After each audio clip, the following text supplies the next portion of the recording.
Un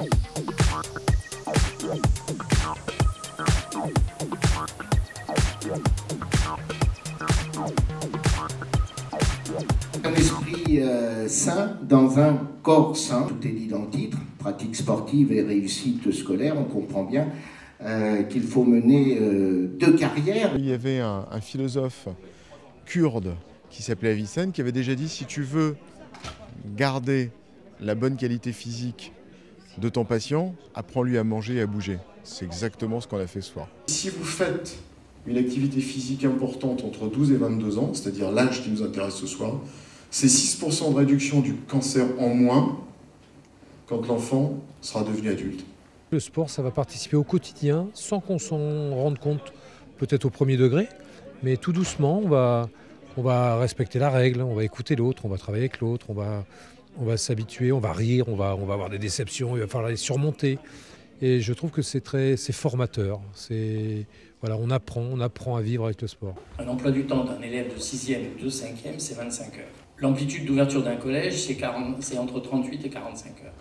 À partir de là, c'est plus qu'un problème d'organisation. Mettre en synergie la scolarité et la pratique, qu'elle soit sportive ou culturelle, pour arriver à des réussites parallèles. Ça donne de la discipline aussi, parce que par exemple, en entraînement, on va nous dire faites 3 séries de 3 fois 200 mètres. Donc je vais apprendre à connaître mes limites, à savoir ce que je vaux, quel effort je dois faire sur la durée. Notre fils a eu la chance de découvrir ce qu'on peut appeler une forme de vocation.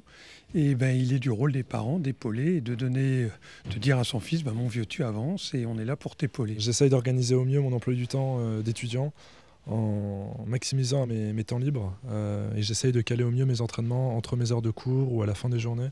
C'est pas facile tous les jours, il faut faire des sacrifices, c'est sûr, mais c'est faisable en tout cas. Dans les moments les plus durs de son histoire, on va chercher au fond de nous-mêmes les petites solutions qu'on peut trouver pour essayer de rendre le présent, qui est très douloureux, faire en sorte qu'avec les petites armes qu'on a aujourd'hui, comment on peut essayer d'avoir une meilleure vie demain.